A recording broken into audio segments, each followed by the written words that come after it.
पिछले वीडियो में हमने दर्पण सूत्र के बारे में पढ़ा था कि 1/a बराबर 1/v प्लस 1/u और रेखीय आवर्धन के बारे में भी पढ़ा था। अब उससे आगे प्रकाश का अपवर्तन। प्रकाश का अपवर्तन क्या होता है? ये देखिए, ये दो माध्यमों को अलग करने वाली एक रेखा है। इस रेखा से ऊपर एक माध्यम है जिसे हम विरल माध्यम कह रहे हैं, और इस रेखा से नीचे एक दूसरा माध्यम है जिसे हम सघन माध्यम कह रहे हैं। जब प्रकाश की एक किरण आ रही है, ये आपतित किरण कहलाती है।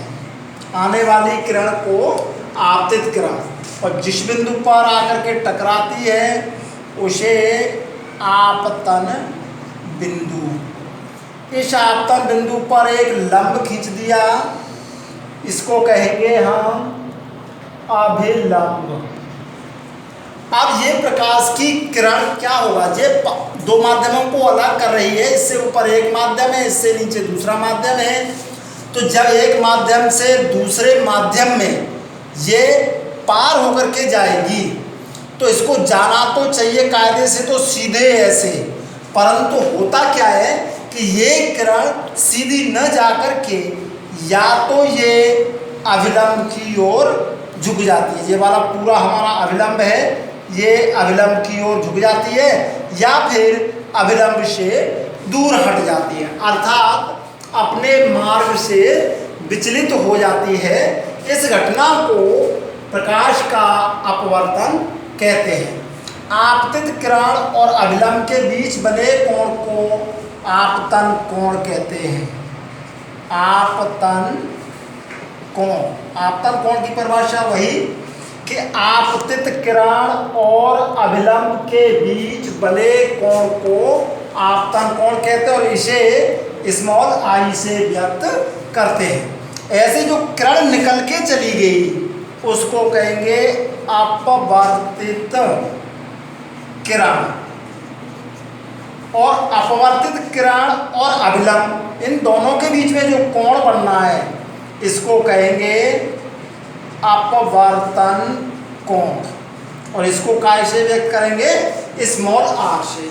तो आपतन कोण आई हुआ, अपवर्तन कोण स्मॉल आर हो गया। तो प्रकाश के अपवर्तन की परिभाषा कैसे देंगे?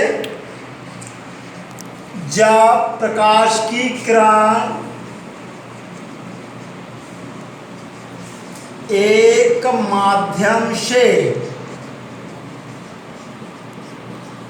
दूसरे माध्यम में जाती है तो वह अपने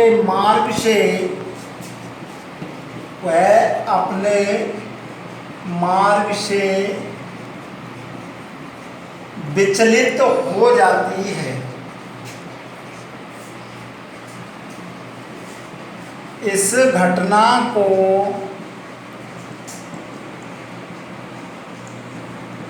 प्रकाश का अपवर्तन कहते हैं। तो प्रकाश का अपवर्तन एक घटना है। अब बात करते हैं, दो माध्यम है, एक सघन माध्यम और एक विरल माध्यम। सघन माध्यम क्या होता है? जिसका घनत्व अधिक होता है वो सघन माध्यम कहलाता है। विरल माध्यम क्या कहता है? कि जिसका घनत्व कम होता है। प्रकाशीय घनत्व कहते हैं, पदार्थिक घनत्व नहीं कहते इसको, प्रकाशीय घनत्व। जिस माध्यम का प्रकाशिक घनत्व कम होता है उसे विरल माध्यम, और जिसका प्रकाशिक घनत्व अधिक होता है उसे सघन माध्यम कहते हैं। तो अब ये अपवर्तन क्यों हुआ? अपने मार्ग से विचलित क्यों हो गई? तो अपवर्तन का क्या कारण है? तो अपवर्तन का कारण कभी कभी पूछ लेता है कि अपवर्तन का क्या कारण है। प्रकाश की चाल भिन्न भिन्न माध्यमों में भिन्न भिन्न होती है। प्रकाश की चाल भिन्न भिन्न माध्यमों में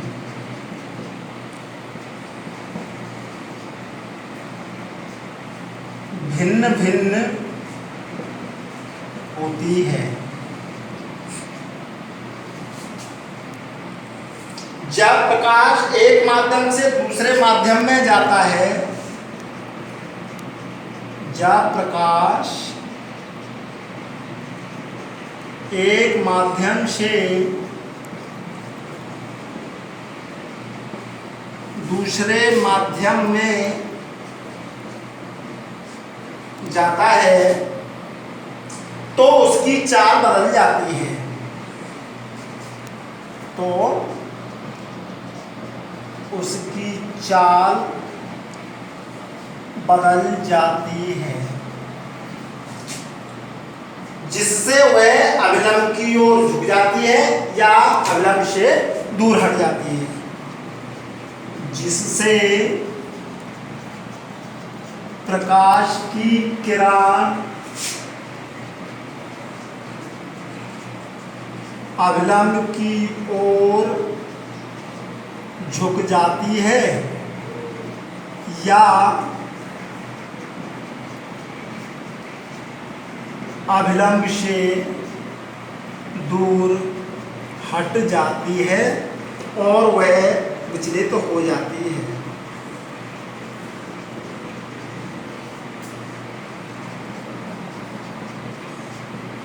और ये घटना हमारी क्या कहलाती है?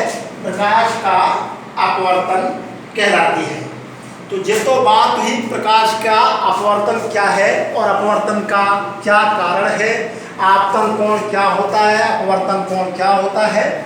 अब प्रकाश के अपवर्तन के नियम,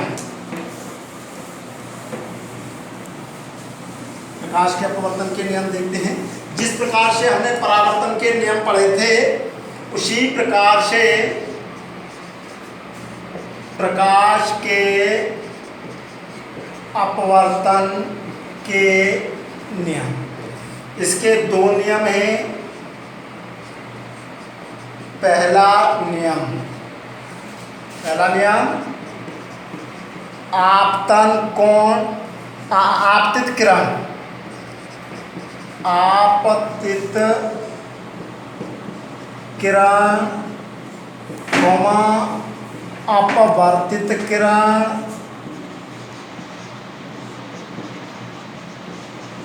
तथा अभिलंब,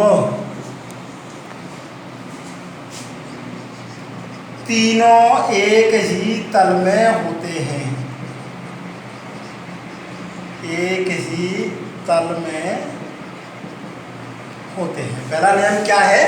आपतित किरण, अपवर्तित किरण और अभिलंब तीनों एक ही तल में होते हैं। अब दूसरा नियम, जिसे हम स्नेल का नियम भी कहते हैं, दूसरे नियम का क्या नाम है? स्नेल का नियम। ये क्या है? आपतन कोण की साइन आई तथा अपवर्तन कोण की साइन आर का अनुपात नियत होता है। इसे पहले माध्यम के सापेक्ष दूसरे माध्यम का अपवर्तनांक कहते हैं। क्या है? आपतन कोण की साइन आई, साइन आई और अपवर्तन कोण की साइन आर, जिन दोनों का अनुपात काय के बराबर होता है, एक नियतांक होता है और इस नियतांक को हम 1n2 कहते हैं। पहले माध्यम के सापेक्ष दूसरे माध्यम का अपवर्तनांक कहते हैं। तो इसे कभी कभी ऐसे भी लिख लेते हैं, सामान्य निरपेक्ष अपवर्तनांक के रूप में भी लिख सकते हैं कि sine I upon sine R बराबर खाली एन भी कह देते हैं। ये तो बात हुई, इस एन को अपवर्तनांक कहते हैं। 1 and 2 का मतलब है पहले माध्यम के सापेक्ष दूसरे माध्यम का अपवर्तनांक। अपवर्तनांक का मात्रक क्या होगा? अपवर्तनांक का कोई मात्रक नहीं होता। क्यों नहीं होता है? क्योंकि ये दो समान राशियों का अनुपात होता है। समान राशियों का अनुपात होने के कारण इसका कोई मात्रक नहीं होता। तो n को हम अपवर्तनांक कहते हैं। अब अपवर्तनांक के बाद एक और है निरपेक्ष अपवर्तनांक। अब देखिए निरपेक्ष अपवर्तनांक। निरपेक्ष अपवर्तनांक क्या होता है? निर्वात, जहाँ पर वायु नहीं होती है, निर्वात या वायु के सापेक्ष किसी माध्यम के अपवर्तनांक को निरपेक्ष अपवर्तनांक कहते हैं। निरपेक्ष अपवर्तनांक का सूत्र क्या होगा? निरपेक्ष अपवर्तनांक बराबर माध्यम का अपवर्तनांक, माध्यम का अपवर्तनांक बटे निर्वात या वायु का अपवर्तनांक। निरपेक्ष अपवर्तनांक को केवल n से, किसी माध्यम का अपवर्तनांक n2 है और निर्वात या वायु का अपवर्तनांक n1 है। तो n बराबर हो गया हमारा n2 बटे n1। या निर्वात या वायु के लिए इसका निर्वात या वायु का अपवर्तनांक है 1.00303 होता है। अपवर्तनांक का कोई मात्रक नहीं होता। तो जो निरपेक्ष अपवर्तनांक है हमारा, निरपेक्ष अपवर्तनांक का मान सदैव 1 से बड़ा होता है। तो अब कुछ माध्यम दे रहा हूँ मैं। 3 माध्यम हैं। जैसे एक माध्यम है हमारा वायु, वायु एयर, वायु को एयर कहेंगे, है ना। दूसरा कांच एक माध्यम हो सकता है जिसे ग्लास, और तीसरा माध्यम जल है, जल वाटर। ये मैंने 3 कुछ माध्यम ले लिए। इसका पहले अक्षर लेकर के हम संकेत बनाएंगे। तो जिस प्रकार से 1 and 2 का मतलब क्या है, इसका मतलब बताया था अभी, पहले लिखा है। तो पहले माध्यम के सापेक्ष दूसरे माध्यम का अपवर्तनांक। तो इसी प्रकार से अब इन माध्यम, मैंने 3 माध्यम लिए, वायु, कांच और जल, इनके एक दूसरे के सापेक्ष निकालते हैं। तो ANW इसका अर्थ क्या होगा? जैसे यहाँ पर पहला माध्यम था, तो अब यहाँ पर क्या कहेंगे? पहला ना कह करके A का मतलब एयर, एयर मीन्स वायु, वायु के सापेक्ष, W का मतलब वाटर, जल का अपवर्तनांक। ANW का मतलब क्या हो गया? वायु के सापेक्ष जल का अपवर्तनांक। अगर मैं ऐसे ही ANG लिखा तो इसका मतलब A का मतलब एयर मीन्स वायु के सापेक्ष, G का मतलब कांच गिलास, तो वायु के सापेक्ष कांच का अपवर्तनांक। और एक और लिखते हैं, अगर मैं इसको चेंज करके लिख दूँ बाई चांस WNG लिख दिया मैंने, तो WNG का मतलब हुआ, पहले W आ रहा है, W का मतलब वाटर, वाटर का मतलब जल, जल के सापेक्ष कांच का अपवर्तनांक, कांच का अपवर्तनांक। तो इस प्रकार से तीन मुख्य माध्यम हमारे प्रयुक्त होते हैं। अब इन तीनों में आपस में संबंध होता है।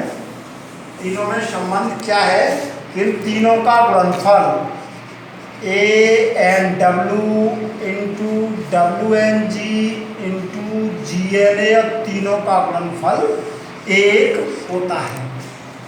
पास पास के दोनों सेम होने चाहिए। ANW तो WW पास पास हो गए, GG पास पास हो गए और आगे पीछे A हो गए हमारे। तो इसे एक और संबंध हम यहाँ से निकालेंगे। एक व्युत्क्रमणीयता का नियम होता है, व्युत्क्रमणीयता का नियम। व्युत्क्रमणीयता का नियम क्या है कि जैसे कोई एक अपवर्तनांक पहले माध्यम के सापेक्ष दूसरे माध्यम का अपवर्तनांक दिया है, तो इसको 1/, और इनका क्रम चेंज कर देंगे, 2n1 लिखेंगे। या ANW है तो इसको कैसे लिख सकते हैं? 1/WNA, इस प्रकार से हम लिख सकते हैं। तो इस नियम को याद रखते हुए तो इन तीनों में एक और संबंध निकालेंगे कि जैसे ANW, WNG और GNA इसका मान 1 होगा। ANW को तो मैंने ANW ही रहने दिया, और WNG और GNA को व्युत्क्रमणीयता का नियम लगाएंगे तो 1/ANG बराबर 1। ANG को इधर ले जाएंगे भाग में तो गुणा में हो जाएगा, ANW इंटू WNG बराबर हो गया हमारा ANG। ANW को भी पक्षांतर कर दो तो WNG बराबर ANG/ANW। तो इस सूत्र से ये अपवर्तनांक दिए होंगे, वायु के सापेक्ष दोनों अपवर्तनांक दिए होंगे, तो जल के सापेक्ष हम कांच का अपवर्तनांक ज्ञात कर लेंगे। तो इस प्रकार से तीनों माध्यमों के लिए हमने एक संबंध निकाल लिया। अब ये और बात सीखनी है, अपवर्तनांक प्रकाश की चाल में संबंध। अपवर्तनांक तथा प्रकाश की चाल में संबंध। तो माध्यम का अपवर्तनांक, माध्यम का अपवर्तनांक बराबर निर्वात या वायु में प्रकाश की चाल, निर्वात या वायु में प्रकाश की चाल बटे माध्यम में प्रकाश की चाल, माध्यम में प्रकाश की चाल। माध्यम बताए जैसे वायु है, कांच है, जल है, तो यहाँ से इन दोनों का संबंध अपवर्तनांक को n से लिखेंगे, निर्वात या वायु में प्रकाश की चाल c, और उस माध्यम में प्रकाश की चाल v। c क्या होता है हमारी? ये कांस्टेंट होती है। निर्वात या वायु में प्रकाश की चाल c से लिखते हैं, और ये होती है 3 × 10⁸ मीटर प्रति सेकंड। निर्वात या वायु में प्रकाश की चाल कितनी होती है? तो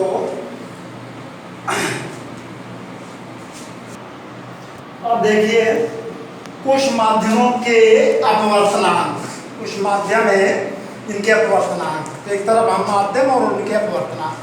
वायु है हमारे, वायु या निर्वात का अपवर्तनांक 1.0003। जनरली यूज हम वायु के लिए अपवर्तनांक 1 प्रयोग करते हैं।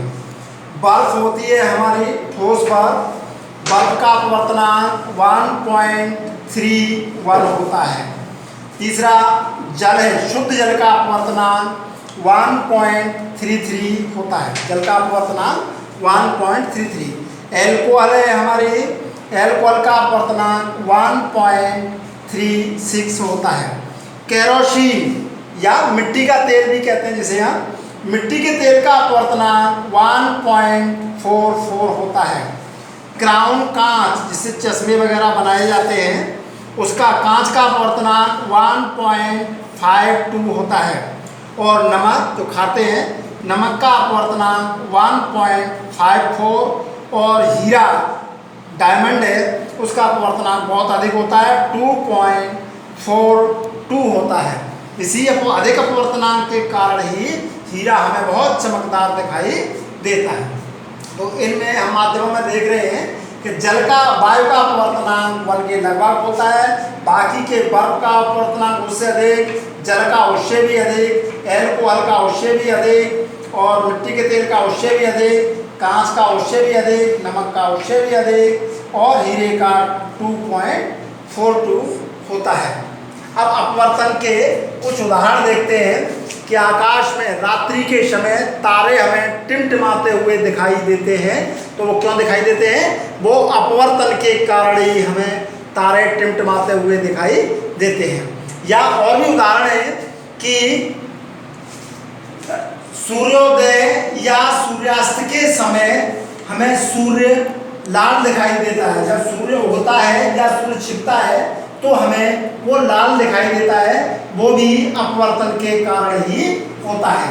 एक टैंक में हौद है, हौद में पानी भरा हुआ है, तो पानी हमें कम गहराई का प्रतीत होता है, आभास हमें ऐसे होता है कि इसमें कम पानी भरा हुआ है, तो वो भी हमारा अपवर्तन के कारण ही होता है। या एक बर्तन में हमने पानी ले लिया और उसमें लोहे की छड़ आधी पानी के अंदर रख दी और आधी पानी से बाहर रखी, तो हमें वो पानी में टेढ़ी दिखाई देती है। तो ये भी क्यों हुआ? अपवर्तन के कारण। ये सारे उदाहरण अपवर्तन के हैं। तो एक ये क्वेश्चन बहुत बढ़िया आता है कि आकाश में तारे टिमटिमाते हुए क्यों दिखाई देते हैं? तो तारों का रात्रि में टिमटिमाना, रात्रि में ताप परिवर्तन के कारण वायुमंडल की विभिन्न परतों का घनत्व बदल जाता है। दिन के समय वायु की जो गर्म हवा होती है, रात्रि के समय कुछ जमीन के संपर्क की वायु और ऊपर उठते चले जाते हैं, वो ठंडी होती चली जाती है, अर्थात विभिन्न परतों का घनत्व बदल जाता है, जिसके कारण वायु का अपवर्तनांक भी बदल जाता है। घनत्व बदलने के कारण उस वायु का अपवर्तनांक बदल जाता है, भिन्न परतों का अपवर्तनांक अलग अलग होता है, जिससे तारों से आने वाले प्रकाश का अपवर्तन होता रहता है।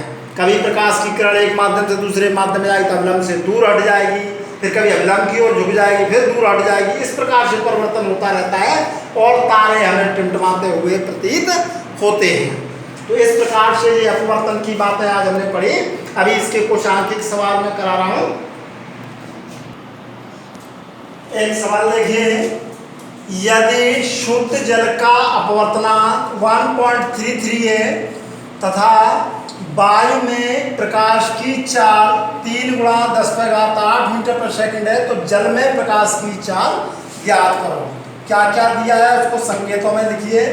जल का अपवर्तनांक, अपवर्तनांक को कैसे लिखते हैं? n से, n बराबर 1.33, और वायु में प्रकाश की चाल c से लिखते हैं, c बराबर 3 × 10⁸ मीटर पर सेकेंड, और जल में प्रकाश की चाल ज्ञात करनी है, v का मान हमें ज्ञात करना है। एक सूत्रवित में दिखाया था, चूंकि n बराबर c/v, मान रखें 1.33 n की जगह, c की जगह 3 × 10⁸ v। जब पक्षांतर करेंगे तो v को इधर ले जाओ, संख्या को यहाँ ले आओ। v बराबर 3 × 10⁸ बटे 1.33। दशमलव हटाएंगे, 2 अंक दाईं ओर ले जाएंगे तो 2 जीरो ऊपर बढ़ जाएंगे, तो b बराबर 300 बटे 133 गुणा 10⁻8। अब 133 का 300 में भाग देंगे तो 2 बार जाएगा, 266 घटाएंगे तो 4 3 दशमलव लगाया, जीरो बढ़ाया, फिर 2 बार चला जाएगा, 266 घटाएंगे तो 4 यहाँ रह गए 3, 13 में से 6 गए तो 7, फिर एक जीरो और बढ़ाया तो अभी चला गया 5 बार, 5 या 15, 5 या 15 एक 16, 5 एक 5 एक 6 और जाता रहेगा। तो ये आ गया हमारा भाग दे करके 2.25 गुणा 10⁻8 मीटर प्रति सेकेंड। तो जल में प्रकाश की चाल कितनी आ गई? 2.25 गुणा 10⁻8 मीटर प्रति सेकेंड। आप कुछ घर के लिए 2-3 सवाल मैं दे रहा हूँ, वो तुम्हें करने हैं। अब देखिए, ये 2-3 क्वेश्चन मैं दे रहा हूँ घर से करने के लिए। पहला है, वायु में प्रकाश की चाल 3 गुणा 10⁻8 मीटर प्रति सेकेंड है। हीरे का अपवर्तनांक, जो डायमंड होता है, तो हीरे का अपवर्तनांक 2.4 होता है।